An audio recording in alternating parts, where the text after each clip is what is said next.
Masih sedikit mas yang gabung.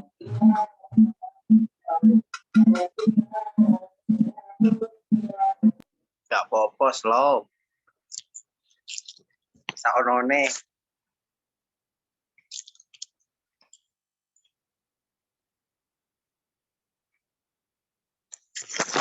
Di tenis ya.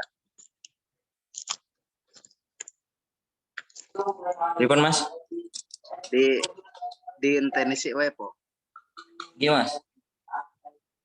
Ya ya.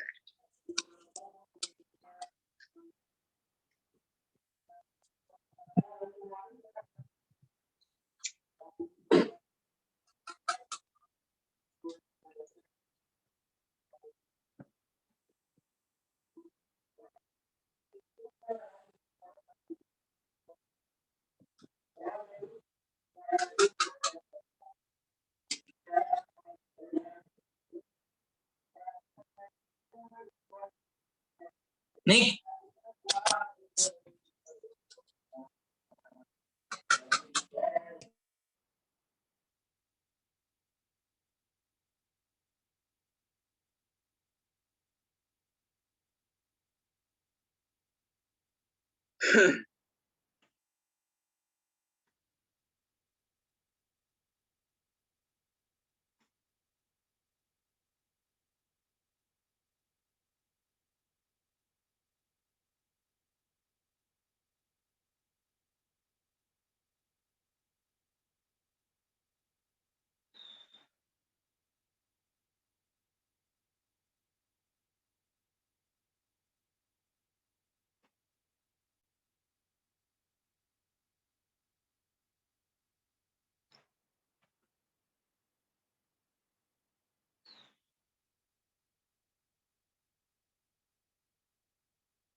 Kamu lagi apa sih, lagi Zoom ya? Malah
Mungkin bisa dimulai Mas Asep. Ya, monggo. Bismillahirrahmanirrahim. Sa'altuka rabbi sihatal qalbi wal jasad wa afiyatan abdan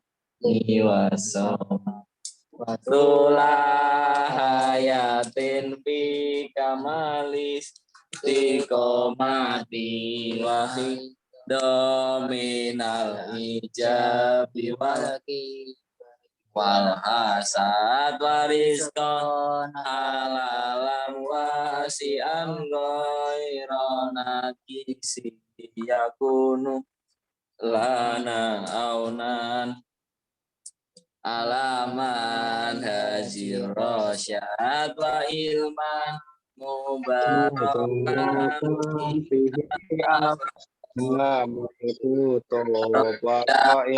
jadi dan yan faul adam amna minat balai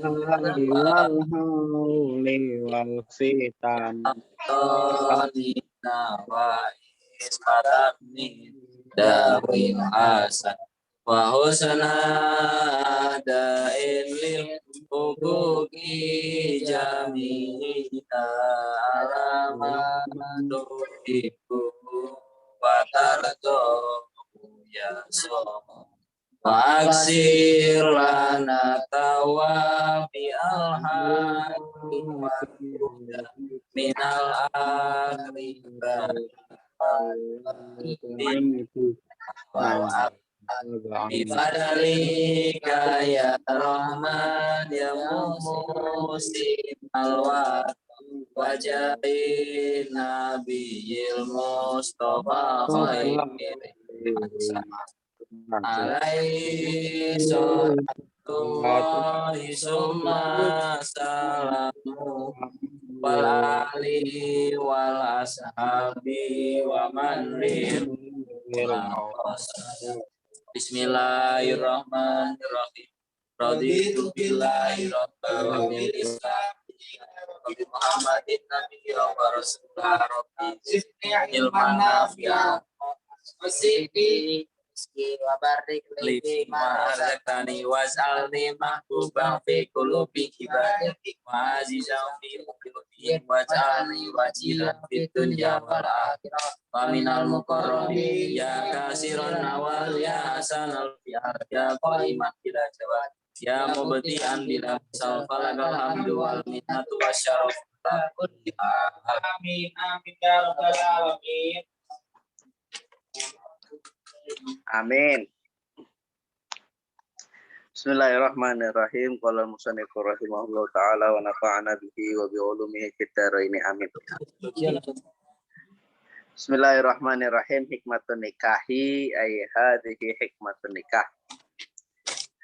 Utawi iki kupa mertelake hikmah nikah. Ini yang ikut sudah pada nikah belum ya?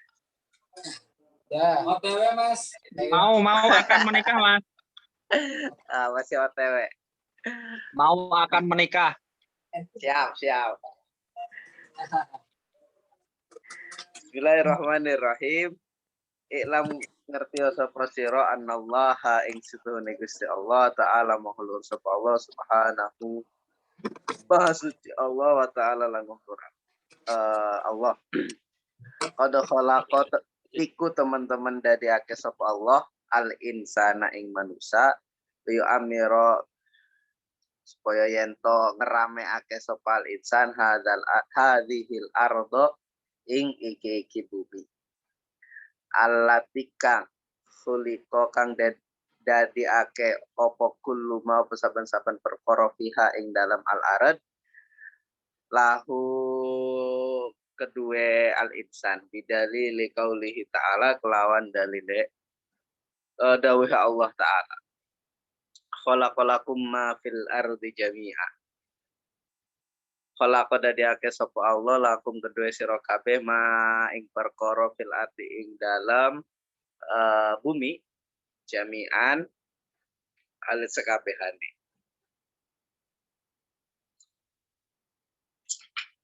Jadi musonif di sini mengawali pembahasan hikmah nikah dengan pendekatan bahwasanya Allah menjadikan manusia untuk meramaikan, sebenarnya yang melakukan pembangunan lah di bumi ini. Beda dengan sebelum manusia kan, ada makhluk yang sebelum manusia yaitu Nabi Adam kan sudah ada. Cuman di beberapa kitab sejarah juga diterangkan saling bunuh lah, saling melakukan kerusakan. Makanya dalam Al-Baqarah ayat-ayat awal tuh protesnya malaikat itu kan salah satunya kenapa Allah menciptakan makhluk yang watasfikud dima. Jadi yang menumpahkan darah. Ada kemungkinan yang saya baca itu dari redaksi itu, dari penjelasan yang sudah ada. Kenapa malaikat itu protes? Karena Nabi Adam itu diciptakan seperti makhluk yang sudah ada. Jadi menganggap manusia itu ya sama. Mungkin ini yang dianggap makhluk-makhluk peradaban sebelum Nabi Adam kali ya. Mereka sukanya berperang, menumpahkan darah dan lain sebagainya. Nah, Allah menjadikan bumi ini tujuannya untuk siapa ya? Untuk manusia. Dalilnya khalaqalakum ma fil ardi jami'a. Kemudian idza arafta ing dalam nalikane ngerti sapa sira hada ing iki perkara, maksudnya annallaha ta'ala qad khalaqal insan ila akhirih. Arafta mongko ngerti sapa sira anna baqa al ardi ing setuhune tetepe bumi amiratun iku amiratun hale den rameake yastalzimu iku netepi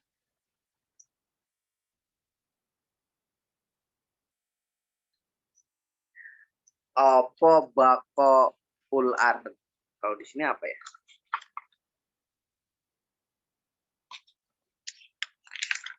Kali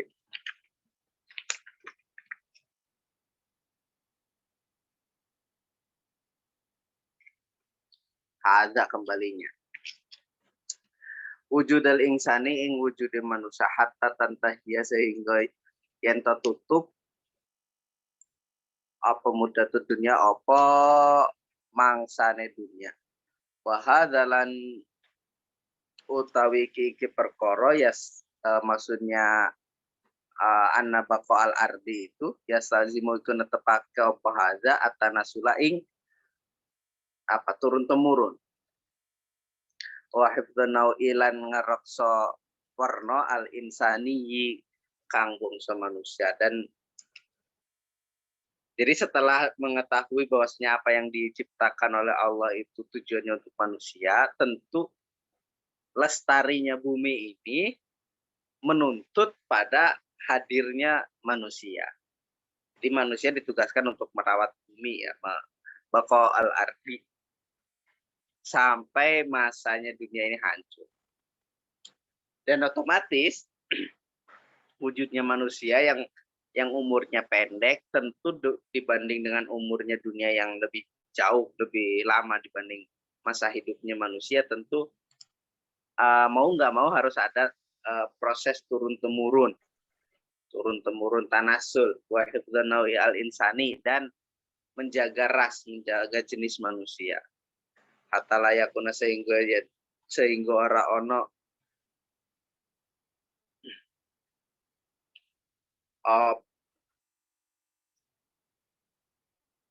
hatta layakuna sehingga ora tinemu ya kolkul ardi opo makhluknya bumi. Jadi karena yang tidak beramal itu ya maknanya tinemu. Pamalan perkara fiha kang tetep ing dalam arat apa abasan.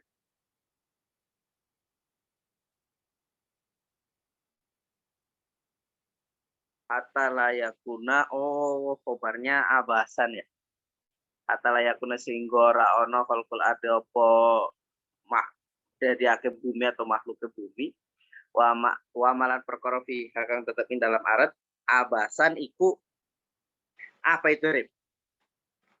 Tapi dibaca di sini. Ameng-amengan. Hah? Ameng-amengan. Amang-amangan ki opo?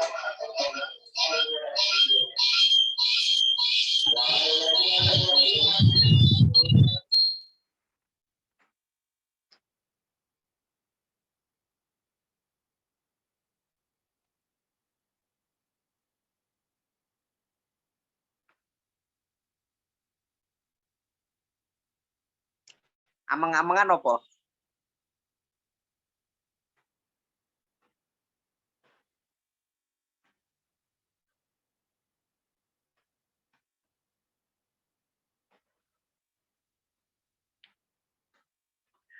Abasan. Apa sih mana dasarnya abasan? Seasa kali ya. Apa Tom? Ono Tommy kok. Makanya aku santai tanya Tommy aja.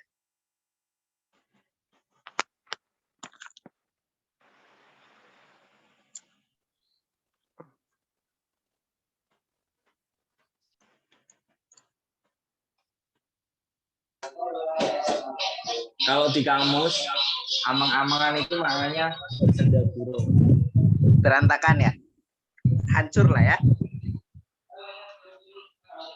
Kalau di kamusku ya berantakan, hancur. Jadi sampai bumi ini hancur lah.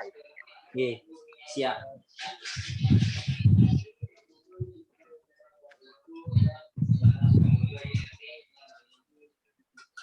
Natijah mongko dadi natijah itu kesimpulan lah atau buah kesimpulan lah min hadza saking iki perkara anna emarul kauni apa setuhune ngrameake alam mutawaqqifun iku dadi kandeg ala wujudil insani ngatasé wujud manusia wa wujuduhu lan utawi wujud al insan mutawaqqifun iku dadi kandeg ala wujudin nikahi ngatasé wujude nikah. Jadi manusia yang memiliki tugas untuk melestarikan bumi sampai nanti hancur, tentu melestarikan bumi membutuhkan hadirnya manusia. Dan wujudnya manusia itu mau nggak mau tergantung pada wujudnya nikah.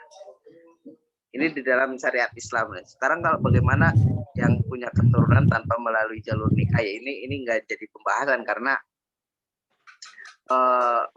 itu di luar syariat Islam. Cuman menjadi kontradiktif dengan teori-teori yang baru bahwasanya ledakan populasi dari keturunan itu tanasul itu kan menjadi salah satu problem dunia. Ledakan populasi itu mengakibatkan kehancuran alam, tingkat polusi yang makin tinggi, kemudian pemanasan global dan lain sebagainya. Itu kan menjadi problem. Sedangkan di sini mau nggak mau harus ada tanasul, turun temurun, jadi harus ada generasi berikutnya. Sedangkan dalam teori yang lain ledakan populasi bisa merusak ekonomi lah, merusak kelestarian alam, bumi, dan lain sebagainya.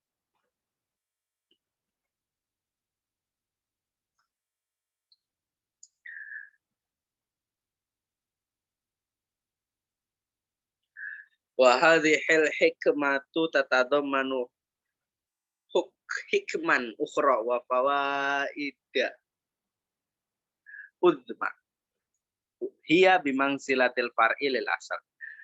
Wa hadhil hikmatu tulan utawi iki hikmah tatadammanu iku dadi kesimpen mengku hadhil hikmah ing bisa hukaman itu ing pira-pira hikmah ukhra kang weneh wa fawaida lan pira-pira faidah uzma kang agung.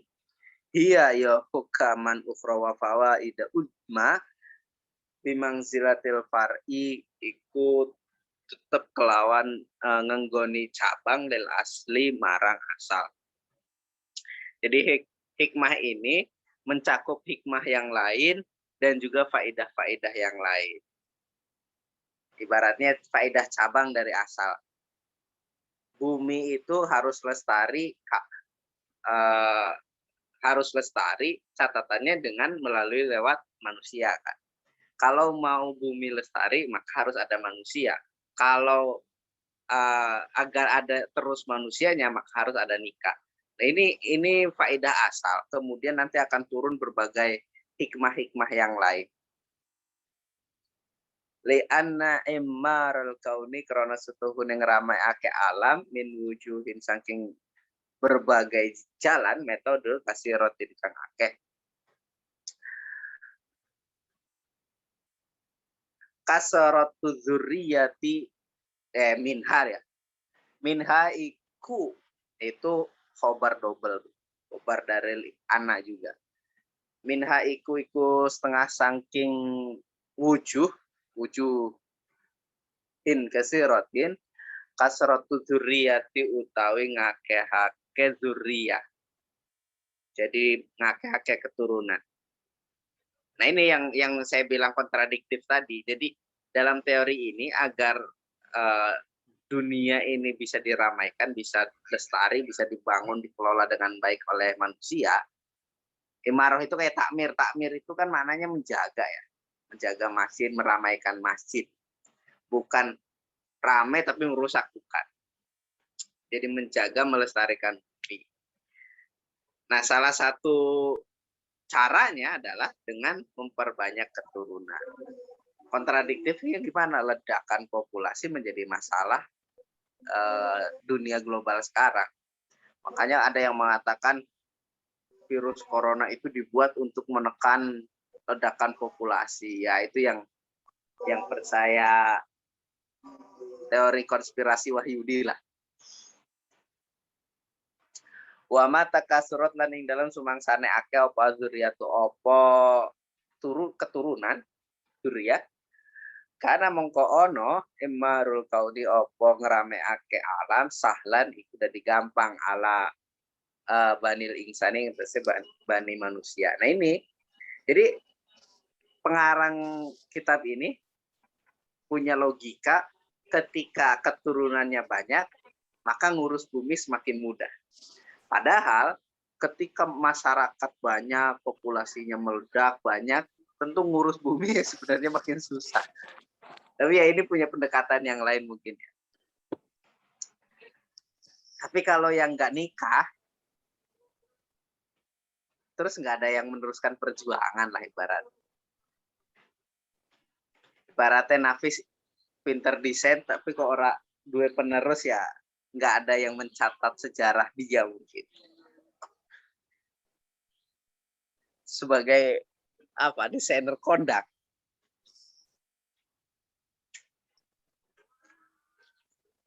Sorry ya karena merokok ya. Jadi saya baca sekilas dari kitab ini ke bawah. Apa ya, pendekatannya itu bukan pendekatan hikmah yang saya bayangkan. Sebab kalau kita hikmah yang lain mungkin suatu saat teman-teman harus baca tuh Al-Hikmah fi Makhluqatillah, kitab karangan Imam Ghazali. Betapa Imam Ghazali itu mampu menangkap hikmah-hikmah dari ciptaan-ciptaan Allah. Ini saya salah satunya saya contohkan. Jadi dalam kitab tersebut Imam Ghazali itu menangkap hikmah di dalam jari kita yang jumlahnya ada 5, kenapa posisi jempol itu lebih bawah. Tapi ternyata kan fungsinya, jadi pendekatannya adalah kenapa posisinya lebih bawah, agar tujuannya ketika yang 4 itu satu arah, jempol itu beda sendiri, itu memberikan kekuatan yang yang jauh berbeda dibanding misal nggak ada jempol, megang sesuatu itu susah. Itu pendekatan hikmah yang coba diulas oleh Imam Ghazali. Atau hikmah yang lain saya contohkan. Jadi kitab itu sebenarnya menarik. Mungkin bulan puasa depan tuh bagus tuh. Al-Hikmah fi Makhluqatin. Cocok Mas, cocok. Ya, jadi kenapa gigi kita warnanya putih dan gusinya warnanya merah? Ini secara umum putih ya, walaupun ya ada yang kuning gitu. Enggak, tapi secara umum kan putih. Kenapa putih dilapisi warna merah? Itu kenapa? Itu menimbulkan keindahan tersendiri menurut pendekatannya Imam Ghazali ya. Jadi mengumpamakannya seperti kerang yang terdapat mutiara di dalamnya. Jadi daging kerang itu merah, terus ada mutiara. Jadi mutiara itu akan terlihat indah, warnanya putih jika dikelilingi warna merah. Makanya gigi warnanya putih, gusi warnanya merah. Itu banyaklah dalam kitab tersebut dikaji ya. Kenapa mata bentuknya seperti ini, kenapa rambut seperti ini, itu banyak. Bagus itu. Nah makanya saya sedikit kesulitan menangkap hikmah nikah dari pendekatan kitab ini. Nah, alasan dari musonif selanjutnya, kenapa dia mengatakan semakin banyak keturunan, maka mengurus bumi akan semakin mudah bagi manusia. Karena li'annal amala krana sutuning amal alladzi kang yuqawwamu kang den jumenengake bihi kelawan alladzi atau amal sapa jamaatun sapa golongan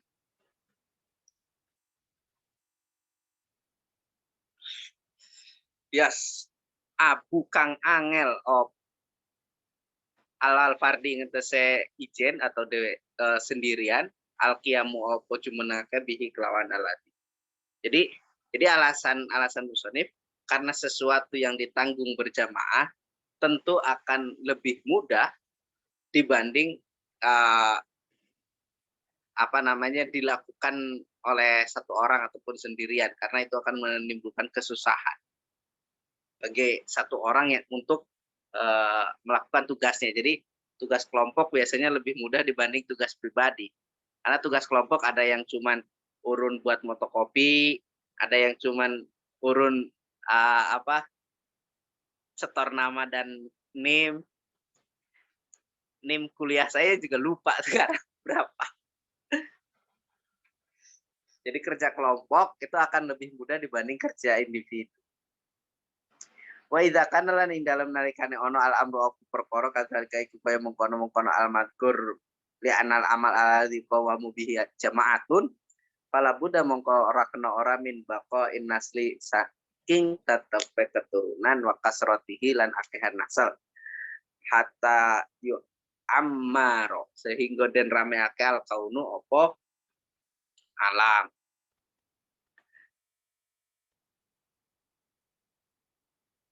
Nah itu alasan tadi. Nah selanjutnya ada sedikit lagi. Wahai su innal insana lan sekirane setuhune manusia la yastaqibu ora jadi jumeneng lahu kedua al insan halun apa tingkah fil hayating dalam tingkah urip illa idza intazamat angin dalam nalikane dari kesusun ahwalu baitihi apa tingkahe umahe al insan walayan yahna lan ora dadi kepenak lahu kedua insan aisyun apa pekerja apa ya bahasa Jawa deh? Pengupo jiwa Mas. Hah? Pengupo jiwa ya pokoknya kerja lah pengupo jiwa. Illa bitadbiri manzilihi angin kelawan ngatur ataupun ngurus umahe al insan. Jadi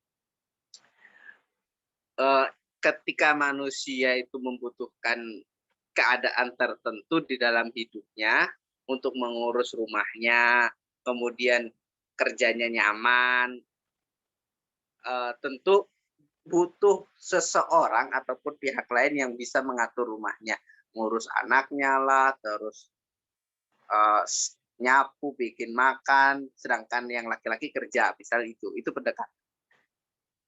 Wa inna dzalika lan setune mengkono al insan la yastaqimu ila akhirih itu layakuni ku ora ono apa zalik illa biwujudil mar'ati angin kelawan wujude wong wadon alati kang min sya'niha saking tingkahe mar'ah waktu sosialan kekhususane mar'ah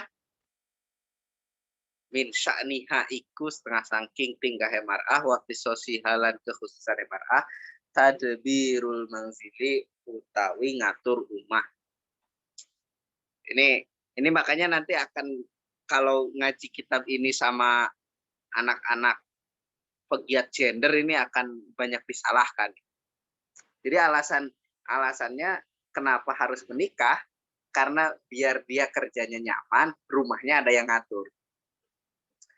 Jadi kita bekerja entah di kantor, entah dimanapun, tapi rumahnya ada yang ngatur. Tentu yang ngatur itu siapa? Ya seorang perempuan yang secara karakter dan juga kekhususannya mampu mengurus rumah. Tapi kalau pegiat gender ini, wah mendiskreditkan peran perempuan ini. Emangnya nggak bisa bekerja, hanya di rumah aja. Kan bisa sewa pembantu gitu. Nah, alasan selanjutnya makanya alasan-alasan dari musonif di sini bagi kelompok tertentu akan sangat banyak ditentang, terutama ya pegiat gender tadi yang seolah-olah mengharuskan seorang perempuan itu ya udah di rumah ngurus rumahnya gitu. Padahal ada juga yang perempuan itu justru menjadi kepala rumah tangga karena suaminya nggak bisa bekerja dan lain sebagainya. Itu kondisi khusus.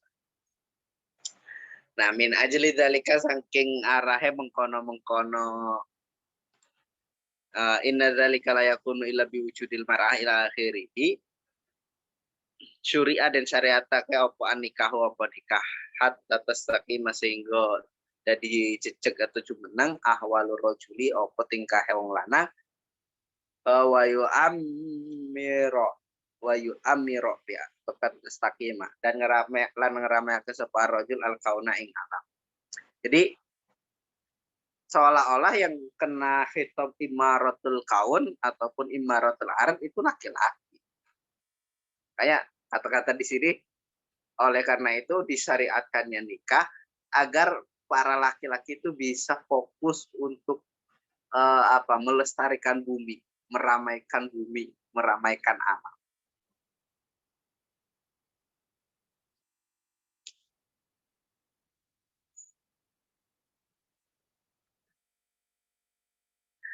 Wa min huna lan saking kono-kono panggonan.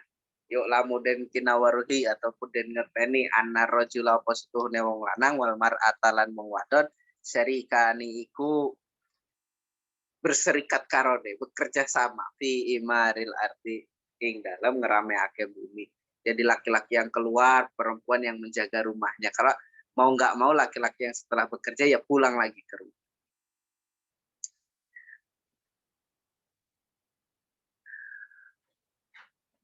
Kulun utawi saben-saben sewiji fima ing dalam perkara huwa kang utawi makhosun iku tertentu bihi kelawan kulun fima huwa khosun bihi kelawan kul minal a'mali saking pira-pira penggawean al mutanawi atikang bermacam-macam.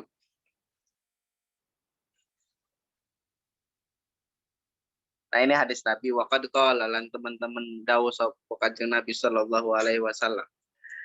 Lihat tahid becik ngalap sapa ahadukum sapa salah suwijine sira kabeh qalban ing ati syakiron kang bersyukur walisanan dan lisan zakiran kang eling ataupun zikiran wa zaujatan lan wong wadon ataupun istri mukminatan kang mukminah ataupun beriman solehatan kang soleh tu'inu kang watake sapa zaujahu ing ahad ala akhiratihi ngatese akhirate ahad.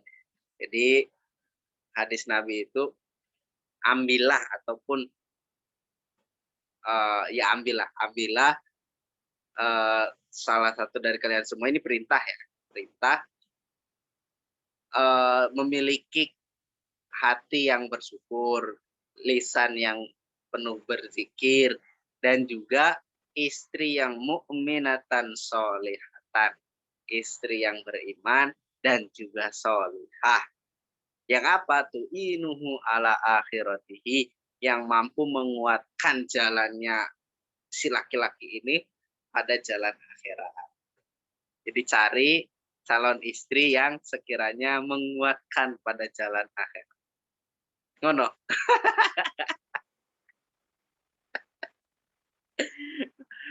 Ngono pis, golek sing akhirat pis. Aja guyang-guyu kowe, Mas. Nah ini cocok. Acur. Banyak perempuan juga ya di sini, waduh. Nah ini jangan sakit hati ya perempuan. Jadi memang pembahasannya kalau ditinjau dari segi studi gender memang agak aneh. Nah ini ya pelajaran bagi perempuan juga untuk menarik hati laki-laki yang baik, ya persiapkan diri menjadi zaujatan mukminatan solihatan tu'inuhu ala akhiratihi. Tidak hanya bisa mendorong kesuksesan laki-laki di dunia, tapi bagaimana mendorong kesuksesan laki-laki di akhirat nanti.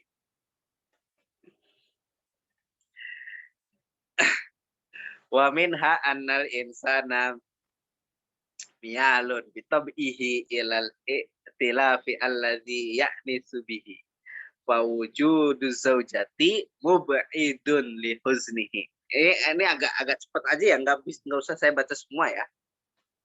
Ini nih yang menarik nih. Fa wujudu zaujati mongko utawi wujude istri bojo wadon mub'idun iku ngadohake li huznihi marang kesedihannya seorang laki-laki. Wawah syatihi lan galake seorang laki-laki fil ghalibing dalam kaprah. Jadi hadirnya seorang istri itu mau bisa menjauhkan rasa sedihnya seorang laki-laki dan juga bisa menurunkan keganasan seorang laki-laki. Biasanya nih banyaklah ketika entah teman-teman sudah bergaul dengan yang sudah nikah apa belum. Ada beberapa kejadian laki-laki itu kalau di luar galak sekali, tapi kalau di rumah kalah dia sama istrinya. Hanya kayak gitu. Jadi ada kejadian yang seperti itu. Karena hadirnya seorang istri selain menjauhkan dari rasa sedihnya seorang suami, nah salah satu fungsinya adalah juga menurunkan keganasan seorang laki-laki. Jadi takluk, biasanya gitu. Tapi ada juga yang kebalikan, mungkin ada. Cuman fil ghalib ini secara umumnya begitu. Mufarrijun likurbatihi. Nah, ini fungsinya seorang istri itu bisa mufarrijun likurbatihi. Kesumpekan hidup lah, bisa diluaskan. Mu'inun lahu ala tidhami hali ma'isyatihi, dan juga bisa menolong terhadap meniti karir lah. Udah gampangan zaman sekarang meniti karirnya seorang suami. Biasanya kalau laki-laki berusaha terus keuangannya dikelola dengan baik oleh istrinya, maka tingkat kesuksesannya akan lebih cepat. Biasanya kayak gitu. Fadlan opo meneh anit tadbiri saking ngatur al manzili rumah, apalagi seorang istri bisa mengatur rumah. Laki-laki yang biasanya kemproh, berantakan, tiba-tiba menjadi rapi. Termasuk di kantor GMI GMI, Mas. Nah, kalau ada perempuan tiba-tiba Niko semangat, sapu, rapi gitu karena gengsi kan. Ya itu hikmahnya laki-laki dan perempuan. Hikmahnya perempuan itu ya mubidun li huznihi wa wahsatihi, kemudian mufarrijun li kurbatihi, mu'inun lahu ala intizami hali ma'isyatihi. Banyak sekali fungsi seorang istri ya. Istri yang seperti apa? Ya, zaujatan mu'minatan sholihatan tu'inuhu ala akhiratihi. Alladzi huwa ahammu arkanin fidhamil ma'isyah. Wa qad qala Allah Ta'ala wa ja'ala minha zawjaha liyaskuna ilaiha.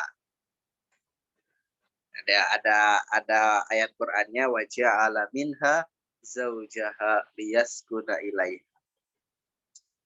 Ini saya maknai, soalnya saya nggak hafal Quran.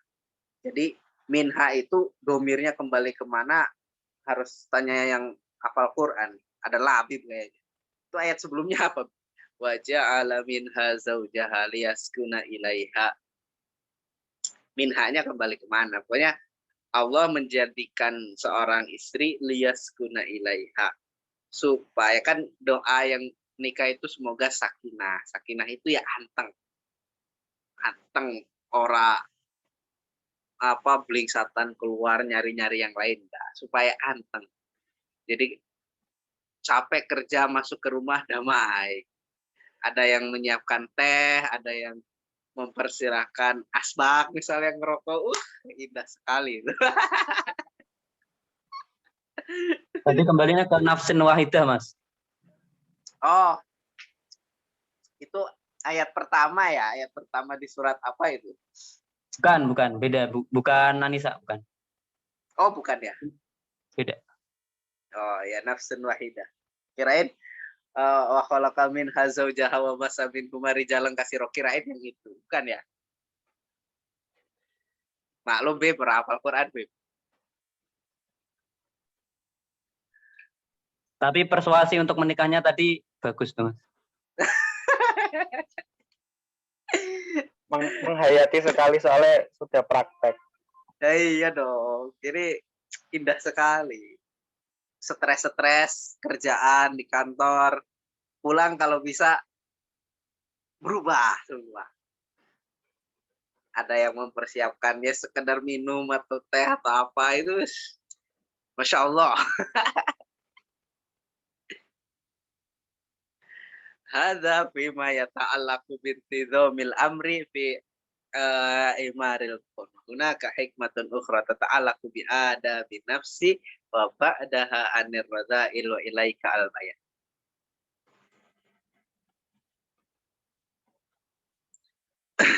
Itu hikmah yang pertama.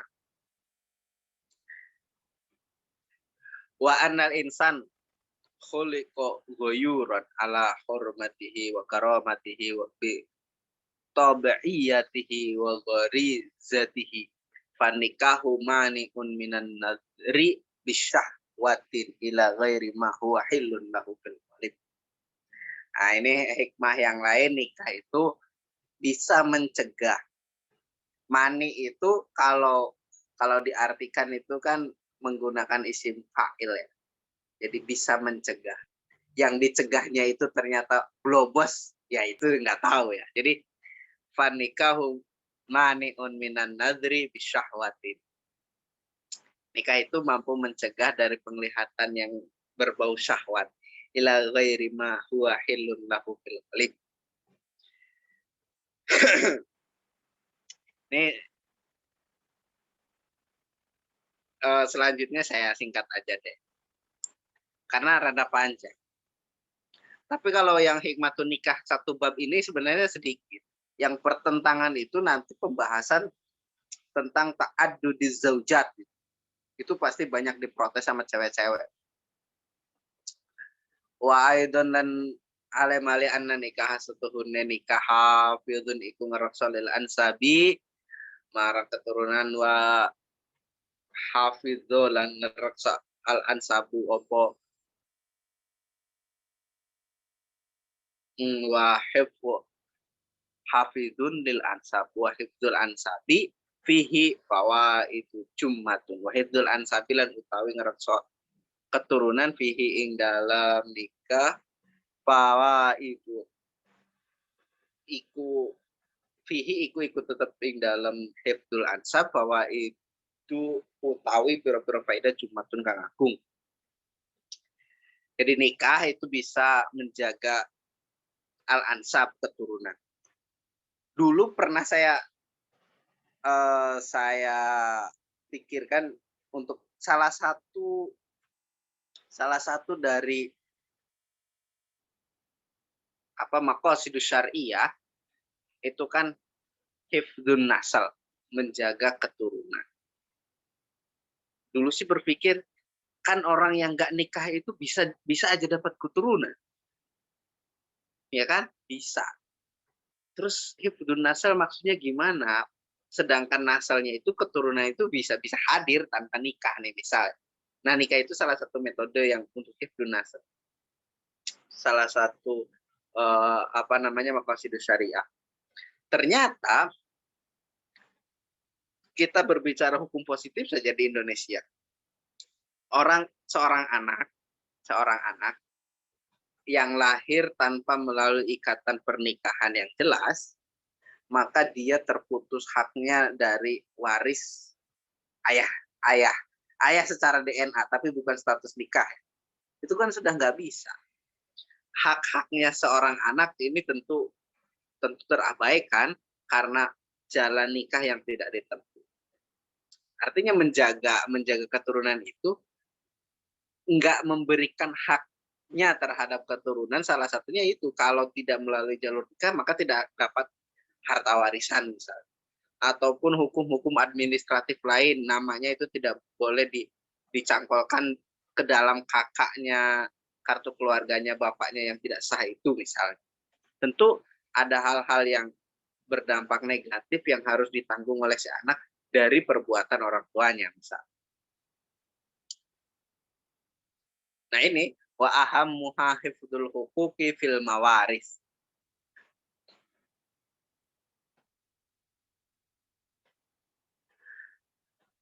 Li'anna rajula idza lam yakhtas bi imra'atin muayyanatin la yu'rafu lahu waladun wa aidan la tu'rafu lahu usulun wala furu'un bainan nas.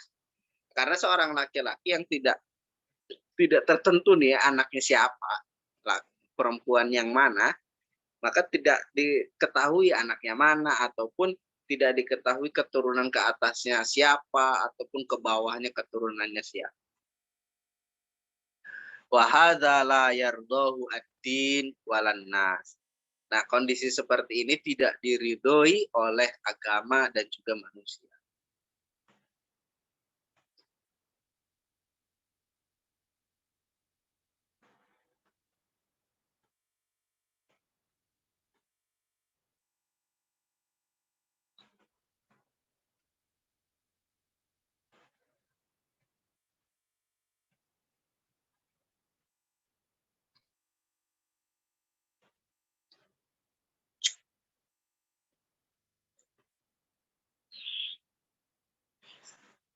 Qulna inna limasru'iyyati nikah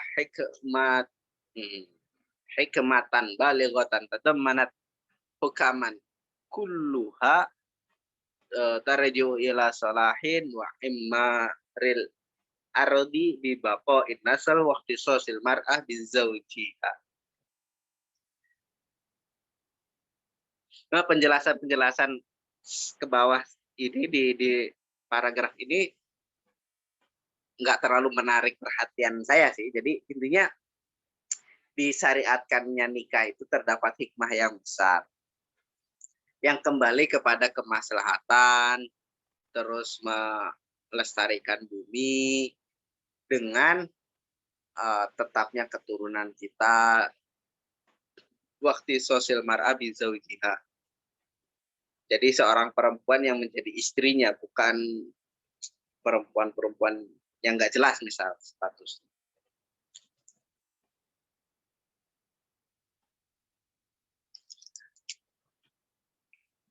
Nah ini ada kaidah dari musonif nih di baris yang paling bawah. Wa hunaka hikmatan la ba'sa bi dzikrihima. Awaluhuma ulahuma annal kasrata minal khair khairun minal qillah. Ini bisa jadi dalil bagi orang-orang yang entah banyak anaknya ataupun banyak istrinya. Jadi sesungguhnya yang banyak di dalam sebuah kebaikan itu lebih baik daripada sedikit. Ya, contohnya itu sedekah yang banyak itu tentu lebih baik dibanding sedekah yang sedikit. Gitu. Bisa diartikan anaknya banyak kayak atau istrinya banyak kayak atau dan lain-lain. Nah, wasanihima, saya loncat aja tuh. Setelah hadis, annal insana istuhune manusia idza mata ikun dalam nalikan mata sapa al insan in qata'at mongko dari kapagot anhu sangking al insan kulul amali of saben-saben amal alati kang tawassola ka nyambung ilaihi marang insan apa ar-rahmatu apa rahmat wasawabulan ganjaran ala tawaling tesen nuli-nuli. Jadi sesungguhnya manusia ketika mati tentu akan terputus semua amalnya yang sebenarnya bisa yang nyambung rahmat dan juga ganjarannya secara terus menerus. Salah satunya yang melalui awaladin yad'ulahu di dalam hadis. Jadi gimana kita bisa punya walad yang mendoakan kita kalau nikah saja belum bisa.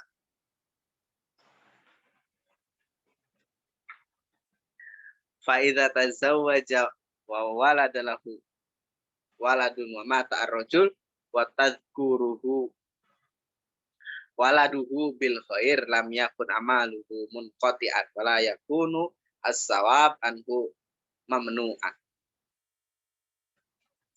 Nah, ini ketika seorang menikah kemudian punya anak dan anaknya itu ingat mendoakan orang tuanya, maka amalnya itu bisa tersampaikan.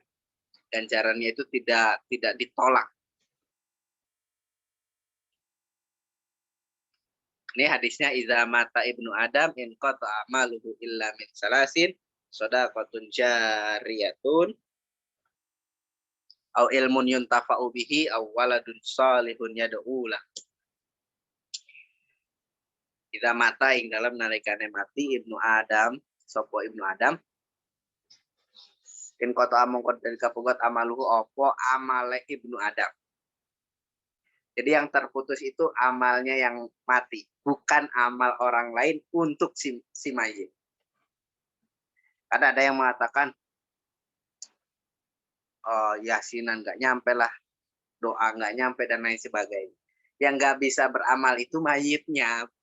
Sedangkan di sini kan yang in kota itu amaluhu, bukan sawabuhu atau ganjarannya doa tersebut. Jadi di dalam redaksi hadis ini kalau diteliti yang terputus itu pekerjaannya ya iya, masa mayit bisa sedekah, masa mayit bisa ngajar, masa mayit bisa macul misalnya, kan nggak bisa. Makanya yang terputus itu amalnya si mayit, bukan potensi ganjaran orang lain yang sampai kepada dia. Redaksi hadisnya jelas. Idza mata ibnu adam in qata amaluhu illa min salasin angin saking telung perkara sedaqatin ya sedaqah. Oh tadi bacanya sedaqatun ya. Sedaqatin harus sih. Sedaqatin ya sedaqah jariyatin kang nyili au ilmin utawa ilmu yuntafau kang den manfaat apa bihi kelawan ilm. Awaladin utawa anak solihin kang soleh ya diulang doa ake sopo walad lahu marang ibnu adam.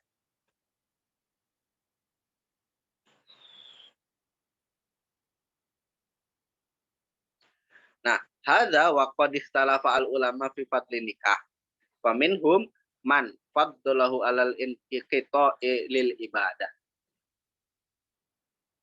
Jadi ada ulama yang mengatakan salah satu fadilah nikah itu agar tujuannya ibadahnya tidak terputus melalui hadirnya anak yang mendoakan dia misalnya.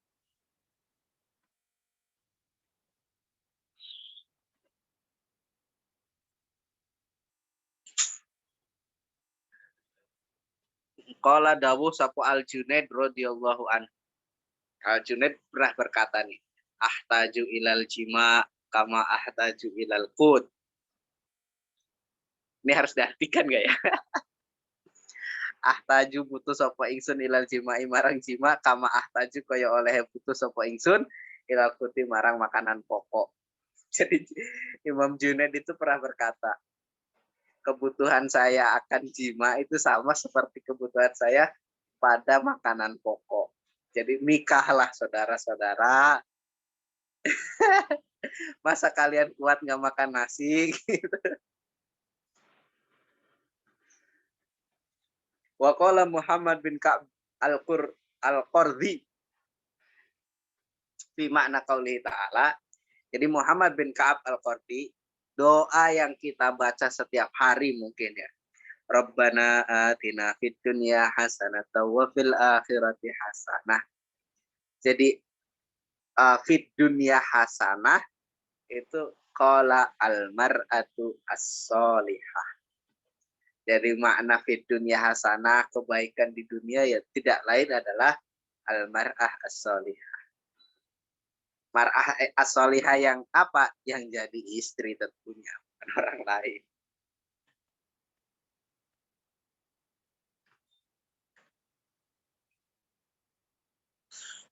Nah ini saya loncat aja. Hikmatu ta'addu zaujat. Ini yang akan dipertentangkan perempuan-perempuan yang ikut ngaji di sini. Jadi saya jelaskan terlebih dahulu. Hikmatu ta'addu zaujat ya hadhihi hikmatu ta'addu zaujat. Utawi iki pemertelake hikmahe wilang-wilangane piro-piro istri. Jadi kenapa di Islam mengakui istri lebih dari satu? Iqtadat hikmatul bari jalla sya'nuhu anna rajula yakunu musta'iddan lin nasal walau balagha minal umri samanina aman ghaliban. Jadi dalam kitab ini dijelaskan, kan di atas itu dijelaskan bahwasanya untuk imaratul arad perlu ada an-nasl, keturunan. Nah, di sini dijelaskan anna rajula yakunu musta'iddan lin nasl walau balagha minal umri samanina aman ghaliban. Jadi seorang laki-laki itu bisa memiliki keturunan walaupun umurnya sudah mencapai 80 tahun. Waqtadat hikmatul bari aidan annal mar'ah idza balagat al-khamsin min umriha awal khamsah wal khamsin ya isat minal haid ghaliban. Sedangkan perempuan itu pada umur 50 ataupun 55 tahun itu sudah tidak bisa haid. Artinya tidak bisa memperoleh keturunan. Nah, dari bangunan argumentasi ini maka dibenarkan istri lebih satu. Cuman bisa dibalik nih. Kenapa nggak nunggu punya istri barunya setelah umur 55 tahun misalnya? Kebanyakan istrinya baru umur 30, nambah lagi yang umur 20. Ntar baru berapa tahun, nambah lagi yang lebih muda, nyari yang lebih muda terus. Nyari yang lebih seger kali ya. Wa idza nadarta ila tabayyun bainar rajul wal mar'ah bi ainil hikmah tajidu anna al mar'ah aktsaru ta'aban min ar-rajul bil hayat al manziliyah. Jadi ketika kamu melihat penjelasan ini antara laki-laki dan perempuan dengan kacamata hikmah, maka kamu akan menemukan perempuan itu akan lebih repot, lebih kesusahan dibanding laki-laki di dalam masa hidupnya. Jadi perempuan itu hamil, wiladah, nifas, mendidik anak itu repot sekali. Apalagi kalau lihat perempuan mau melahirkan itu kan repot sekali. Makanya kalau repot ini biar apa ya istilahnya, kalau sendirian itu berat maka dibantu yang lain, istrinya nambah. Itu bangunan argumentasi di sini ya. Pasti akan ditolak oleh perempuan yang ada di sini. Tapi tenang, ini kita ngaji sampai mungkin berapa menit lagi ya? 15 menit lagi lah ya. Sampai jam 10 lah maksimal. karena ada pengajian online yang lain yang lebih keren.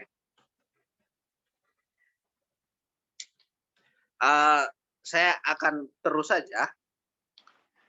Ini nggak akan terlalu menjelaskan kenapa di Islam itu diperbolehkan poligami ya. Karena pasti takutnya jadi senjata bagi Ferry, bagi Ma'arif. Takutnya jadi senjata lah untuk dapatnya banyak. Tujuannya apa? Menghindari zina. Wala taqrabu zina innahu kana fahisyatan wa sa'a sabila misalnya. Dia punya dalil banyak sekali di sini untuk berpoligami. Makanya saya singkat aja deh. Nih, kasihan perempuan. Takutnya jadi senjata laki-laki. Hikmatul adil baina zaujat. Hikmahnya adil. Ini juga kalau saya jelaskan di sini, ada keterangan unik di dalam bab ini. Jadi di sini juga dijelaskan adil itu nggak bisa. Oh, ada yang semangat nikah. Adil itu di dalam bab ini tidak bisa harus sama rata semua hal, itu nggak bisa. Di sini juga dijelaskan. Karena pada karakter bawaan tertentu, misal kecintaan kita kepada perempuan itu akan berbeda-beda. Misalnya Nabi itu pada satu titik lebih mencintai Siti Aisyah, enggak? Tapi tidak melupakan hak-haknya istri yang lain. Takutnya ini menjadi pembenaran juga bagi para laki-laki. Yang penting, apalagi dia misal pengusaha sukses, yang penting kamu dikasih duitnya sama ataupun cukup adil. Tapi dia sukanya di istri muda aja, guys. Itu menjadi permasalahan. Saya akan lanjut ke bab yang kayaknya akan lebih didukung. Namun sebelumnya itu ada Ra'yu Ba'dil Faranji Fita Adudin Nikah. Jadi ada nih orang Prancis yang namanya Gustave Leon ya. Itu mengatakan di dalam Islam itu kenapa disyariatkan 4. Tujuannya itu bukan memperbanyak. Jadi hebat juga nih orang Prancis. Ke halaman berapa nih? Halaman 11 lah, 215 kalau di PDF. Jadi wahakama qalahu ad-doktor Gustave Leon fi hadza sodat qala ma tarajam tuhu inna nizama ta'addudi zaujat huwa fil haqiqat nizamun mustaqillun. Jadi menurut Gustave Leon ini Islam mengatur hanya 4 istri itu adalah aturan untuk meminimalisir, mengurangi, karena istri pada waktu zaman jahiliyah itu bisa sampai 11, bisa sampai lebih dari 4. Aturan 4 ini bukan tujuannya untuk memperbanyak istri, tapi mengurangi, membatasi. Tadinya 11 menjadi cukup 4. Karena di adat-adat yang sebelumnya itu kayak gitu. Ini menurut Gustave Leon ya. Baik di adat Arab, Persia, Yahudi itu kayak gitu. Islam hadir untuk mengurangi, membatasi. Cuman karena zaman sekarang udah 1 nambah 1 jadi terkesan memperbanyak. Tujuan di awal itu untuk mengurangi, tadi yang 11 dikurangi jadi 4. Jadi ada cerita para sahabat itu zaman dahulu lah ya. Jadi orang yang musyrik kemudian masuk Islam, istrinya ada 11. Maka dia disuruh memilih 4 saja, yang lainnya itu cerai ataupun biar dinikah ke yang lain gitu. Cerai. Nggak tahu tuh milihnya yang muda-muda apa enggak. Pokoknya milihnya suruh 4 gitu. Nah, ini ada pembelaan dari Ra'yul Ustadz Al-Imam Syekh Muhammad Abduh. Muhammad Abduh itu IM bukan sih? Muhammad Abduh. Tahu IM enggak? Ikhwanul Muslimin. Rashid Ridho Muhammad Abduh. Apa muridnya ya yang IM itu, Rashid Ridho-nya ya? Rashid itu sama Muhammad Abduh itu guru sama murid, Mas. Yang IM itu siapa? Kayaknya Raja Ridho ya, kalau nggak salah. Rasid Yang Ridhonya nafsin, ya. kayaknya ya, lupa saya juga. Ya, pokoknya Muhammad Abduh itu menjelaskan.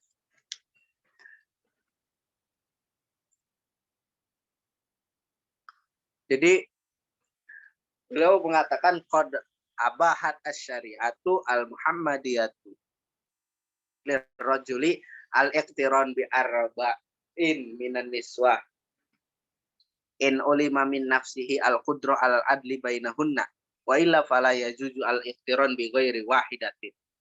Jadi qad abahat teman-teman membolehkan asy-syari'atu apa syariat al-muhammadiyah lirrajuli al-iqtiran bi arba'in. Jadi punya istri langsung 4 secara bersama-sama ketika diketahui dia bisa berbuat adil. Wa illa fala yajuz al-iqtiran. Kalau enggak, kayaknya enggak bisa adil deh. Dari segi potongan-potongannya, wajah-wajahnya kayaknya enggak bisa adil deh. Maka ya enggak diperbolehkan al-iqtiran, hanya boleh 1. Fa in khiftum alla ta'dilu fawahidatan. Kalau takut nggak bisa berbuat adil ya udah cukup 1. Jadi yang biasa digunakan itu dalil masna wa sulasa dulu, bukan dalil tentang kemampuan adil terlebih dahulu.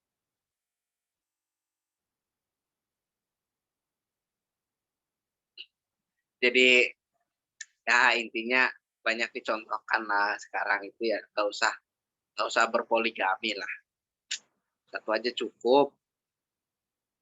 Karena takut nggak bisa adil, repot. Kalau ternyata nggak adil kan repot.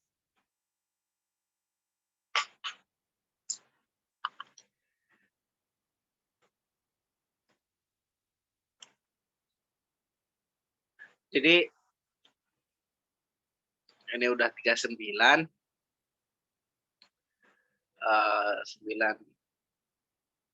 Jadi menurut Muhammad Abduh itu pokoknya ya menggarisbawahi tentang kemampuan adil dahulu, bukan memperbolehkan al-iqtiron dulu. Jadi kalau nggak bisa berbuat adil ya nggak boleh al-iqtiron, nggak boleh poligami.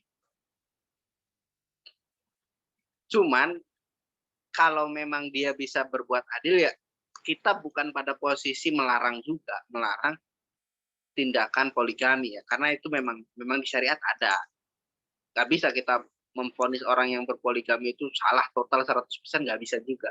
Karena di syariat ada. Makanya posisi kita, apalagi posisi laki-laki kan lebih cenderung memilih. Dia mau 1 apa al-iqtiron, mau lebih dari 1. Cuman ya lebih baik tetap 1. Ini penjelasannya panjang juga. Sebenarnya kalau teman-teman mau baca secara serius hikmatut ta'adudi zaujat itu banyak banget tuh senjata buat poligami tuh. Cuman makanya nggak saya bahas, takutnya memang menjadi inspirasi untuk banyak istrinya lah. Al-hikmah fi adadi zawajin nikah az-zaida ala al-arba wallahu a'lam. Udahlah. Makanya ini pembahasannya rada sensitif kedua belah pihak. Ke perempuan itu bisa menyakiti, ke laki-laki bisa menjadi dalil dia banyak istrinya. Makanya saya juga untung nggak bisa memahami semua tulisan di sini. Kalau Labib lebih pinter, bahaya dia, senjatanya banyak dia. Makanya kadang-kadang yang pinter itu harus hati-hati. Dia banyak akal bulusnya, banyak dalilnya dia. Hati-hati. Ya, cewek-cewek bagi calonnya yang pinter-pinter itu harus hati-hati. Ya, wallahu a'lam. Ilmunya Eman Mas kalau nggak disampaikan Mas.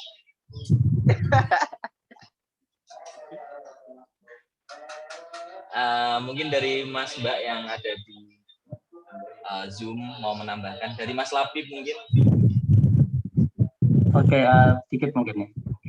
Tadi kan disinggung Mas Asep itu tadi. Kalau yang pinter-pinter malah banyak dalilnya ya.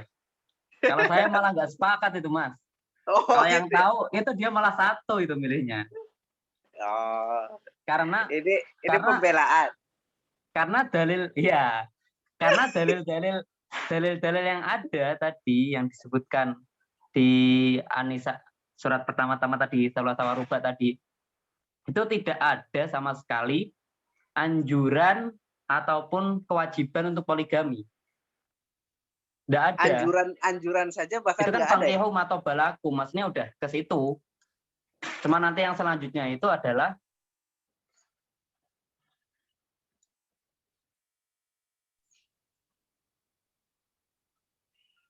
halo macet ya, mandek Mas? internetnya. Piye. Ya, tadi ayat itu tidak menjelaskan sama sekali tentang anjuran ataupun kewajiban untuk poligami, tapi hanya mengisyaratkan bolehnya poligami. Lah, seperti yang sudah dijelaskan oleh Mas Asep tadi, bahwasanya adanya ta'aduduz zaujat itu yang dulunya banyak, jadi kebolehan poligami dalam Islam itu bukan kebolehan untuk menambah istri pada dasarnya, tapi untuk membatasi jumlah istri hanya 4. Jadi bukan lebih banyak istrinya, tapi karena dulunya banyak, nah Islam membolehkan poligami itu pada dasarnya untuk membatasi agar jangan terlalu banyak. Ini cukup 4. Kalau dibaca tadi itu nanti ada salah satu penjelasannya. Kenapa kok 4? Itu karena pekerjaan manusia itu terbagi jadi 4. Tadi ada ziroah, syianah, dan lain-lain. Jadi itu pembatasan. Sehingga ketika orang itu lebih memahami ayat ini, maka dia lebih membatasi lagi nih. Wong saya perlunya cuma 1 kok, ngapain perlu banyak-banyak? Kan begitu. Tapi kan aspek hidup yang tadi katanya ada 4, ntar nggak sempurna dong. Loh, itu kan kalau dia masih butuh Mas, kalau banyak. Kalau udah cukup 1 ya udah usah. Itu problemnya. Lah, terus salah satunya problemnya tadi,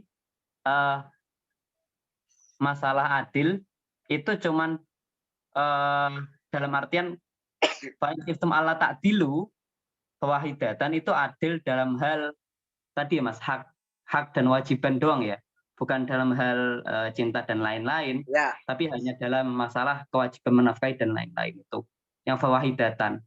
Tapi emang nggak mungkin bisa untuk mencintai itu kan udah menjadi kekhususan. Jadi adil yang dimaksud itu maksudnya kamu harus 1 itu jika kamu khawatirnya tidak bisa menafkahi semuanya. Tapi kalau kamu bisa menafkahi semuanya ya terserah, enggak apa-apa. Tapi akan ujung-ujungnya ada prahara rumah tangga tadi karena nggak bisa mencintai semuanya. Gitu. Jadi kalau yang tahu ya malah memilih 1 bukan menambah lebih banyak karena pada dasarnya ayat ini hanya untuk membatasi ta'aduduz zaujah, bukan untuk menambah lebih banyak istri-istri yang ada. Gitu sih. Aku sih pengen dengar pendapat para perempuan nih, cewek-cewek nih tentang yang kita bahas hari ini. Karena ada fenomena, aku baca bahkan ada yang ikhlas, misal nih, aku dengar cerita di Bekasi itu ada seorang perempuan yang gitulah pakai cadar dan lain sebagainya. Jadi dia mengajak temennya itu, dia memfasilitasi temennya ikhlas di madu untuk dinikahkan dengan suaminya. Itu logikanya kok bisa sampai kayak gitu loh. Nah makanya perlu tuh pendapat perempuan menyikapi hal kayak gini sebenarnya gimana sih? Ada juga yang ikhlas di madu ternyata. Ya betul itu Mas. Kalau dari laki-laki kan ke situ lah tadi ya. Pada dasarnya kalau untuk laki-laki yang biasa disebutin Pak Pres, poligami itu hanyalah jalan darurat terakhir. Ibarat kalau pesawat itu mau jatuh, lah baru dibuka itunya tadi pintu daruratnya. Kalau enggak darurat ya ngapain dibuka pintu daruratnya. Tapi kalau ada yang terus ikhlas kayak tadi itu ya tergantung suaminya. Kalau pengen mau siap ya piwaneh. Itu benar sih, perspektif perempuan itu harus gimana sih tentang poligami ini? Tapi aku pendapat perempuan nih. Ya kalau cuman pendapatnya nggak mau dipoligami Oke, hanya saya karena kita masalah cinta tadi kan? membahas banyak ini. Apa sih, Fis? Serah jelas. Mas Nafis Putus-putus kok putus-putus. internetnya. Rumahnya nggak ada sinyal. Jeporo arek sinyal yuk.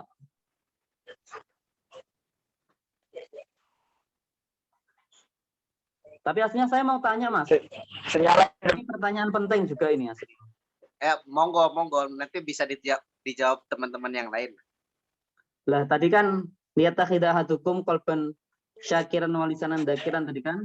enggak Mu'minatun sholihah. ini loh, banyak yang bahas poligami ini kenapa?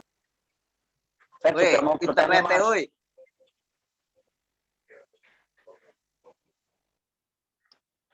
Internet nafis parah. Aku tak takon sik mau lho. Ini yang penting ini termasuk. Tadi kan harus cari mukminah tu'ayinun ala akhirah tadi kan. Tu'ayinuhu ala akhiratihi. Itu banyak, Mas. Wanita yang bisa tu'ayinu ala akhirah. Lah yang mau itu yang sedikit itu gimana menemukan yang mau dan yang cocok gitu. Monggo yang lain mungkin bisa menjawab tuh. Yang zaujatan mukminatan solihatan itu banyak. Cuman yang mau kayaknya sedikit. Terus biasanya kalau selain yang mau itu yang cocok, Mas. Kadang wah, orang ini enggak tu'inu ala akhirah tapi kok cocok, itu gimana itu nantinya? Apakah dalam prosesnya bisa dibuat ke sana? Apakah harus memilihnya langsung solihah itu? Aslinya kalau dalam dalil itu gimana? Ya, saya mau tanya dulu. Tu'inu alal akhirah itu kriteria dan spesifikasinya itu seperti apa? Lah mau kan itu pertanyaan mau tanya mau aslinya gue kowe, Mas.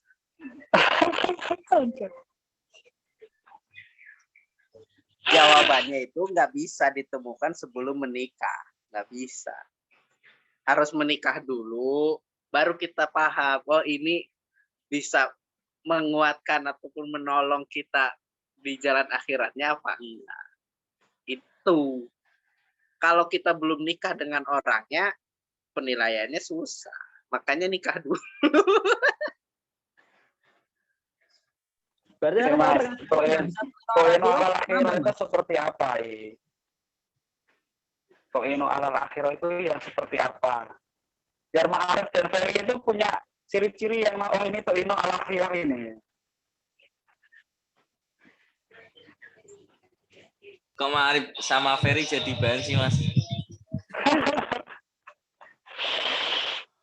Enggak, yang penting itu perspektif perempuannya sih. Ini lebih dominan membahas dari sisi laki-laki ya, karena aku ya laki-laki, terus yang komentar laki-laki. Aku pengen dengar dari perempuan. Mila, keluar Mila. Ada Heti, ada Mila, ada siapa itu Anissa. Vicky. Ya, Vicky. Jangan-jangan Jeporo apa dari orang sinyal lagi, Vicky. Fik, dolanin Oma Fik. Bisa Rudi. Apa itu? Fer. Rakoco, Fer.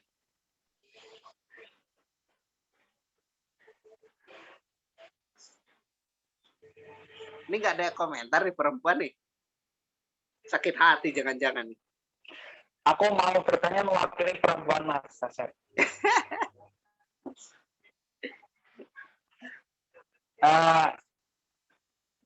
Apa gue? Kan dari tadi itu kan hikmatun nikah ini seakan-akan condongnya ini hikmah-hikmah yang diperoleh oleh untuk laki-laki, Mas. Salah satunya tadi ya itu ada yang agar karirnya lebih baik itu ya, yang tadi wah kisoson nadirun mangzil min ajli dzalika syar'un nikahim hatta tasdiqu aqwal rajul wa yu'marul qaun itu kan. Nah, pertanyaan saya itu lebih klasik sih, Mas, sebenarnya. Kita kan kayak sama Mas Asep, Labib, itu kan sering mengkaji hal-hal seperti ini, seperti Qurratul Uyun juga dan lain-lain. Itu kan terkesan wanita itu bukan sebagai objek ya. subjek, bukan sebagai objek, tapi sebagai menjadi bukan sebagai subjek tapi objek gitu loh Mas. Jadi seakan-akan posisi perempuan itu dilahirkan di dunia ini itu untuk membantu laki-laki memberikan sebuah perubahan di bumi ini. Gitu, padahal kan seharusnya itu mempunyai untuk kajian-kajian sekarang ini perempuan dan laki-laki kan mempunyai standar yang sama dan kesempatan yang sama. Nah, gini Mas, kita kan santri-santri itu kan sudah terbiasa dengan perempuan yang memang secara lahiriah dia sadar bahwa dia itu adalah perempuan dan sesuai dengan kitab-kitab yang dia pelajari bahwa perempuan itu ya meladeni wong lanang, dia berada di rumah, menjaga diri dan lain-lain. Nah, saumpama ki. Mas Asep atau Labib itu bertemu dengan orang yang tidak seperti itu, artinya dia tadi yang dikatakan Mas Asep memperjuangkan kesetaraan gender nih. Nah, itu mencari tengahnya itu seperti apa? Sing jawab sopo? Apa Mas? Sing jawab sopo? Mas Asep dong, sama Mas Labib dong. Aku Mas Asep dulu lah. Ini walaupun istrinya santri cekek. ini aku jawab dari pengalamanku yang baru sedikit ya. Jadi kesannya memang perempuan itu sebagai objek dari semua pembahasan yang ini ataupun dalam kitab-kitab lain terkesan posisinya sebagai objek. Cuman kenyamanan seseorang itu kan dipengaruhi dari faktor dia berposisi sebagai apa dan diperlakukan bagaimana. Itu udah bikin senang. Misal perempuan itu dirayu atau disanjung, itu udah senang. Padahal posisinya kalau kita memandang posisi rayuan atau sanjungan, itu kan objek dia, subjeknya kita. Tapi memang karena posisi dia menyadari posisinya seperti itu, tentu akan menghadirkan kebahagiaan juga. Kalau dipikir ngurus anaknya capek, repotnya minta ampun, nggak bisa tidur misalnya. Apalagi anakku kan 2, istriku pas awal-awal itu bisa 24 jam, ya tidurnya tidur ayam lah. Karena gantian terus kan bangunnya, yang satu tidur, yang satu bangun, yang satu tidur, yang satu bangun terus. Dan itu capek sekali. Tapi pada posisi itu, dia menemukan kebahagiaannya. Jadi kebahagiaan lahiriah min ikhtisasihi ya, karena kekhususan perempuan itu memang mengurus anak, menemukan kebahagiaan gimana ngurus anak, kemudian menemukan kebahagiaan dia masak, ternyata masakannya dimakan oleh suaminya, itu dia udah senang, udah bahagia. Laki-laki makan ya makan aja misalnya kan, itu nggak menimbulkan kesenangan. Misal kesenangan yang laki-laki itu kalau dia datang disambut dengan senyum, dipeluk misalnya gitu. Itu kan kesenangan laki-laki, tapi posisi tertentu kesenangan perempuan itu berbeda, dan yang kita cari kan pada dasarnya adalah kebahagiaan. Masak capek dan lain-lain, tapi ternyata ketika dimakan ataupun dihargai itu menghadirkan kebahagiaan. Itu sih yang nggak tahu kalau memang makanya ini dari perspektif perempuan sebenarnya. Jadi aku lebih memandang kesadaran akan posisi dia itu yang menghadirkan potensi dia bahagia atau tidak. Kalau dia nggak sadar, dia memang harus menyiapkan masak lah dan lain sebagainya, nggak sadar di posisi itu, terlebih lagi support dari suaminya kurang apresiasi, kurang menghargai, ya itu akan menjadi malapetaka ataupun bencana dalam rumah tangga ya. Tapi yang nggak tahu nih perspektif perempuan bagaimana. Dirayu itu kan dia objek, kita subjek. Tapi kan beda. justru malah seneng kan? Kayak ini pendapat-pendapat perempuan nih yang harus diakomodir sebenarnya.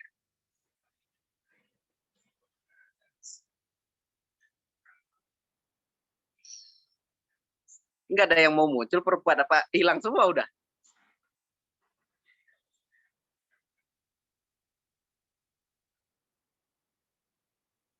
Apa nggak ada yang berani komentar? Vicky. Ini zaujatan mukminatan solihatan semua nih, jangan-jangan Fis.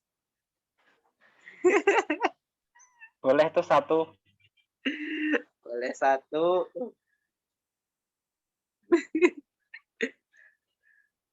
Yang muda nyimak katanya. Tapi Mas, bisa jadi kenapa studi-studi literatur itu ya itu nanti tambahin Tomil. Mila nambahin. Itu jawaban apa? Nggak tahu kita di SS. Lah iya makanya di Syihab. Ya kamu toh nambahin kesimpulannya gimana? Oh iya aku paham yang dimaksud sama Tapi bisa jadi literatur-literatur yang ada itu emang berdasarkan juga dengan adat budayanya penulis musonef. Bisa jadi saat itu seperti itu kan begitu. Yang pertama. Yang kedua, mungkin keribetan seorang laki-laki menjalankan kewajibannya itu lebih ribet daripada perempuan. Pada dasarnya semua kewajiban masak, kewajiban nyuci dan lain-lain itu kan di laki-laki, bukan di perempuan. Sehingga kewajibannya lebih banyak laki-laki, makanya kenapa banyak ditekankan kepada laki-laki. Bisa jadi seperti itu, Gus. Lah, masalahnya kan kewajibannya wanita satu, manut lanang, jadi ini dikono-kono. Itu kamu sebagai santri guys. Kalau nanti kamu ketemu sama pegiat gender itu nggak bisa Mas. Gajiku be gajimu akehan aku Masih nyapu Itu kan masalah lah. Masalahnya sekarang kajian gender itu juga kalau menurutku bermasalah ya Gus. Banyak sekarang orang yang nggak mau patriarki, menolak patriarki, tapi dia sehingga menjadikan lelaki malah diinjak-injak sebagai di bawahnya perempuan, itu juga bermasalah gitu loh. Dia ingin menolak patriarki, menolak laki-laki sebagai di atasnya, tapi sehingga malah menjadikan nggak seimbang, tapi menjadikan laki-laki diinjak-injak, itu juga bermasalah. Kajian gender sekarang banyak seperti itu. Itu yang bermasalah. Ya persis. Ya kan? Kemarin itu aku pernah ngobrol sama itu masalah patriarki dan kesetaraan gender itu. Jadi kesadaran patriarki itu bukan sebenarnya sebaiknya itu bukan dari perempuan, tapi dari kesadaran seorang laki-laki yang mana membebaskan perempuan itu untuk berekspresi, membebaskan perempuan itu untuk memiliki kesempatan-kesempatan yang hampir sama dengan lelaki. Itu sebenarnya kesadarannya itu harusnya lelaki yang mempunyai kesadaran patriarki. Tetapi walaupun laki-laki itu mempunyai kesadaran patriarki, perempuan itu juga harus mempunyai kesadaran bahwa dia adalah fitrahnya harus takdim kepada suami, harus meladeni pada suami, harus menjaga rumah atau pekerjaan-pekerjaan yang memang ikhtisoson, yang memang pantasnya itu adalah perempuan, yang katanya tadi yang dibaca Mas Asep itu. Nah, jadi suatu hari seumpama nih ada perempuan yang ketika dia sudah kerja capek dan dia tidak masak untuk rumahnya dan terus dimarahi oleh laki-laki, itu sebenarnya salah. Tapi seumpama perempuan itu dengan sadar diri bahwa oh ini aku capek, nanti tak beliin yang lain, beliin dari luar lah gitu. Jadi walaupun dia itu sudah capek dari kerja, tapi dia tetap melaksanakan tanggung jawabnya. Tapi yaitu laki-laki jangan sampai mendiskreditkan perempuan bahwa perempuan itu ya wis tugasnya mau neng dapur, neng kasur, gitu kakak. Tapi tadi kan masalahnya itu Gus. Iki wis cocok banget jadi bojo iki aku Mas. Ya, masalahnya tadi Gus, itu kan bukan kewajibannya perempuan pada dasarnya. Masa doa Robbana atina fid dunya hasanah ora terkabul-kabul sih? Diartikan Mau, Mas, mar'atun solehatun loh. Pertanyaanku mau itu aslinya kagum Nafis. Yang tu'inuhu al akhirah itu banyak. Tapi angel ketemu nih gode Itu mau piye Gus? Jawabannya Mila maksudnya piye? Nafis tahu katanya. Wes cocok mah nikah iki. Ya tadi yang udah aku jelaskan itu, artinya saling sadar. Artinya lelaki harus sadar bahwa perempuan mempunyai hak atas apa-apa yang harusnya dia mempunyai kesempatan yang sama dengan lelaki. Perempuan juga harusnya sadar bahwa perempuan itu tidak boleh semena-mena melakukan kegiatan yang semaunya sendiri dan tidak melakukan kewajiban-kewajiban yang seharusnya ya perempuan itu melakukan gitu. Jadi saling sadar lah, saling. Jadi kan memang kan gini toh Yi. Dalil aku udah agak adem nih, udah nggak banyak orang ngaji. Ya, gimana Mir? Kita di sebenarnya pengertian kesetaraan gender, terus edukasi tentang feminisme yang difahami teman-teman baik laki-laki sama perempuan juga bisa jadi keliru loh Mas. Bilang iya kan? Bilang kalau misalnya menolak patriarki segala macam tuh perempuan harus setara dalam semua hal dalam rumah tangga. Enggak, kalau aku pernah ikut kajian itu biasanya tuh sama Bu Nur Rofiah, itu sobinya Labib tuh. Ibu Nur Rofiah. Sopo Fit? Dosen UIN Jakarta itu loh, Mas, sama Mbak Kalis Mardiasi itu sebenarnya yang ada di kitab yang tadi dibacain Mas Asep itu dibacain dulu semua sama Bu Nur Rofiah itu. Jadi kodrat-kodrat perempuan yang aslinya tuh kayak gimana dibacain semua, kita diedukasi. Lah terus sekarang kan posisinya beda nih. Kita bisa loh nggak harus ngelakuin itu, tapi kita harus tahu bahwa itu tetap sebenarnya fitrah kita. Misalnya kalau saya sekarang perempuan itu perempuannya kerja, laki-lakinya enggak. Terus nggak semena-mena laki-laki harus mengasuh anak tuh enggak harus, tapi kalau misalnya saling tahu itu perempuan bisa minta tolong laki-lakinya ngasuh anak. Tapi lebih baik kalau misalnya perempuan bisa bayar orang buat ngasuh anak atau bayar orang buat jadi pembantu, itu juga lebih baik. Di edukasi patriarki, di edukasi feminisme tuh lebih ke itu tahu. Jadi nggak semena-mena perempuan terus nginjek-injek laki-laki, enggak yo. Kadang-kadang kayak gitu pengertiannya beda. Iya, nggak semua Mil, kadang ada gitu loh, nggak semua. Yang benar itu yang kajiannya seperti itu tadi. Tapi intinya yang benar itu nggak hilang ya Mil. Perannya. Iya, perannya nggak hilang. Mas, di situ tetap diedukasi dulu. Mungkin yang ada di kitab itu juga dibahas dulu. Terus yang kedua, yang harusnya ikut kajian patriarki tadi, nggak cuma perempuan, laki-laki juga ikut gitu loh. Jadi biar sama-sama tahu, terus komunikasinya lancar kayak gitu, agar saling ngerti. Nanti calonku tak suruh sowan ke kamu dulu ya Mil. Siap, aku screening, aku ospek.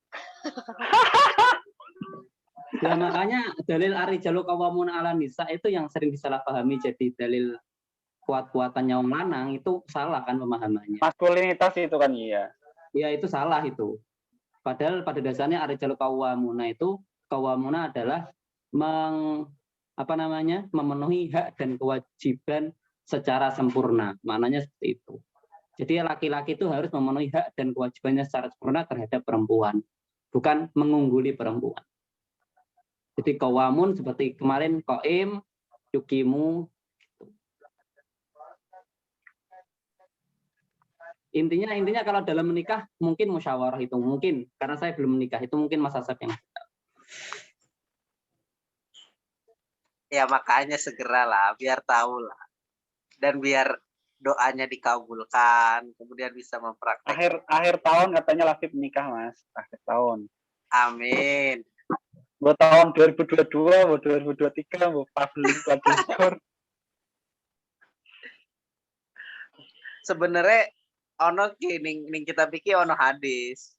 Bahwasanya siapa yang memang udah biahnya itu udah cukup, modal nikah lah. Calonnya ada ya segera suruh nikah. Cuman nggak kebaca ya tadi. Lapip iku jelas. Rekeningnya cukup guna wong ping 3. Lah iya, jangan cuman berbicara nyari yang cocok-cocokan itu ya nggak bisa, memang 100% cocok. Yang ada itu ya saling pengertian, saling paham. Semua orang pasti ada plus minusnya lah. Nggak ada yang sempurna. Rungokno, Malah orang nikah nih golek sempurna. tolong. Aku gak golek sempurna, Mas. Aku golek zaujatan mukminatan solihatan tu'inu alal akhirah.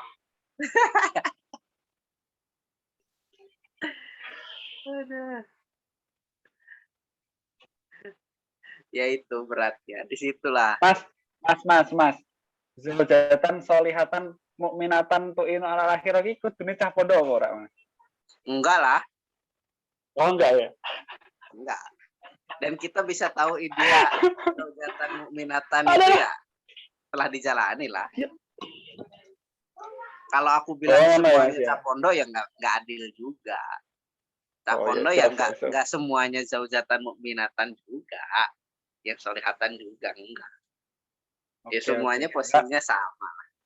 Kayak kudu hafal Quran dong, Mas. Kayak kudu hafal Quran ya, Mas ya? Enggak.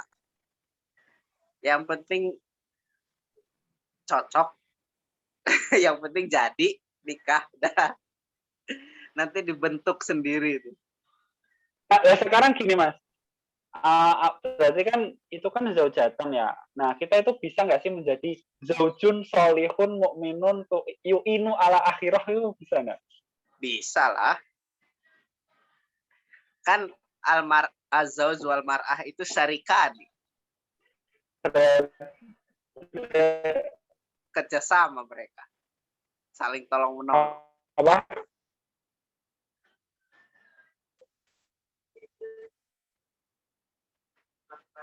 Cuman memang yang lebih baik itu ya. Yang bisa mendorong kita lebih baik gitu ya. Nggak apa-apa. Pertama malu misal. Bojone biasa sholat malam, awak dewe atau sholat malam. Akhirnya ya malu kan ya melu sholat malam. Ya rapopo lah. Tapi mungkin itu tadi, Mas. Kalau pengen menemukan zaujatun sholihatun yang tu'inu ala akhirah, yo awake dhewe kudu siap wis dadi zaujun sholihun dulu. Betul. Oh, ngono ya, Mas ya. Lho iki nek saiki nek sing zaujun sholihun wis soleh ngopo semang di yu'inu? Ngopo semang ditu'inu? Ya, jenenge manusia kan ada khilafnya. Oh, ngono ya. Sing iso ngelingke lah. Aduh, hasrat untuk menikah semakin meningkat.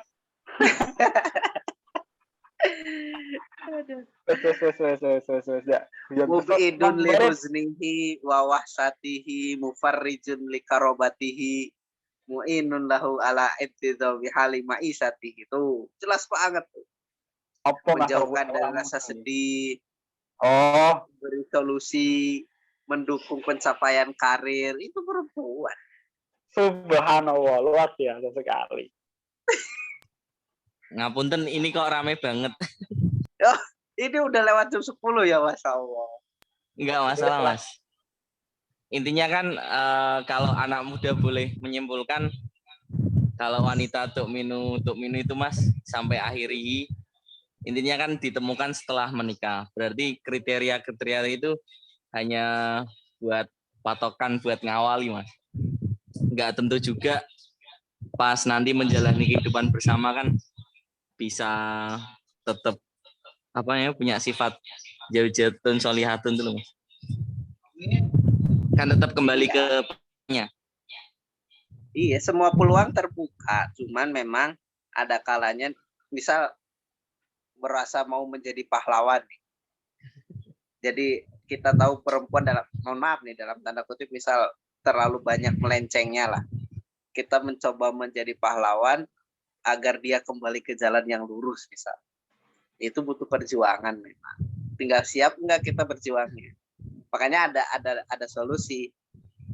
Ya nyarinya yang nggak terlalu melenceng banget agar pekerjaan kita nanti perjuangan kita nggak terlalu berat misal. Oh, iya.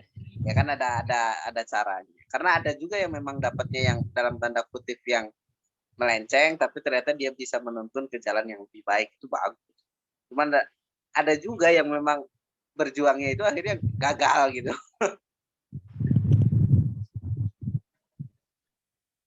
Ma'arif itu ini Mas, dia itu eman-eman kalau dia mondoknya bertahun-tahun itu dapat perempuan yang soleha. Jadi tidak menantang gitu loh.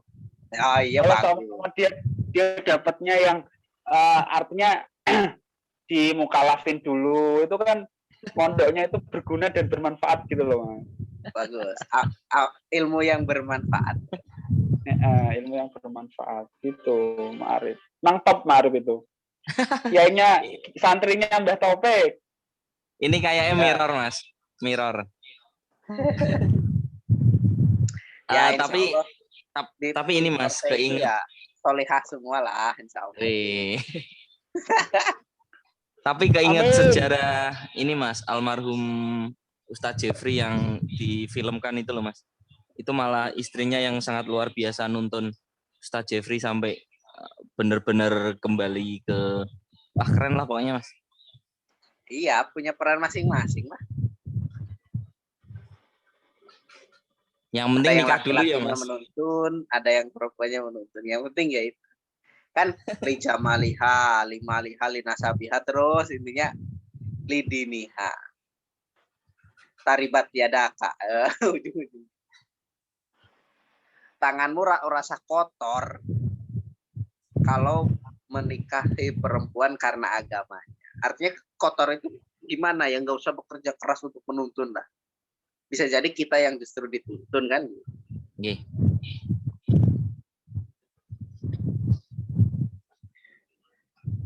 Ada tambahan lagi mungkin dari Mas Labib atau Mas Nafis, Mbak Mila?